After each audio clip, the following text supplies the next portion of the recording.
All right, everybody, welcome back to the land of the eternal snow. I'm getting all packed up to go and grab my latest mistake, if you ask my wife. I'm going to pick up what I consider to be my next project. Yes, another German sports sedan that's been left for dead. In order to get into the engine compartment, we are going to possibly have to take a wheel off. That's my big impact right there. On the smaller bolts, I like to use the small impact. You can see it's got this 1/4-inch chuck right here. You can put anything in there, but what I like to put in there is what's called an anvil. Let's see. I thought I had put it at the top here. Alright, but anyway, getting back into it here. Got my anvil set from Harbor Freight. This turns this into a workhorse. These are 1/4-inch drive bits on one end, socket drive on the other. So I'm usually using either the 1/4 or the 1/2 in the anvil right here. And I tell you what, when you're taking something apart and you got plenty of room and you're putting whatever socket you need on there, it makes the work like 1,000 times faster. Wheel, parts you can get to, tiny spaces.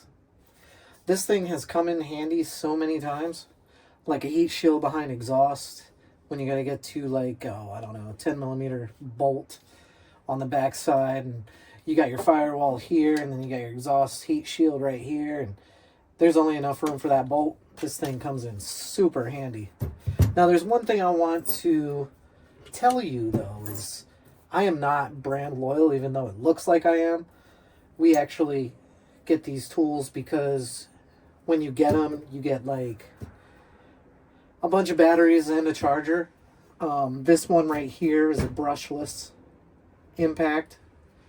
And the reason we got that is because, we're going to put it on the credit card and pay it off later. But I use it all the time, as you can tell. It used to be a bright green like this one, which is brand new. I do have another one of these, but I left it with my dad because it is so handy. All he has to do is slap a battery in there, which, obviously he's got Ryobi batteries. And, it makes that so much faster when you got plenty of space and you can just slap that on there. You're not using your hand. You're not, having to worry about any of that stuff. I've also got additional bits that you can put in here. Turn it around. There we go. See?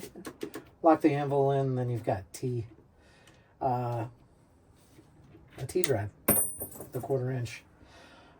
Like I said, I'm not locked to brand. So if you can get these tools for like $50 each with a battery and a charger from Walmart, go ahead and do it.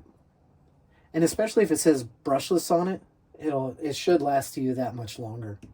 And if it's got like, LED that spots the end of it, that really does work, by the way. I can't remember if this actually has 3 LEDs in the front. Totally worth it. And that's a little bit of an extra. This does rotate at the top, which is awesome. And it also has an LED as well. This really comes in handy when you turn it to the side and you can reach down in. Bam.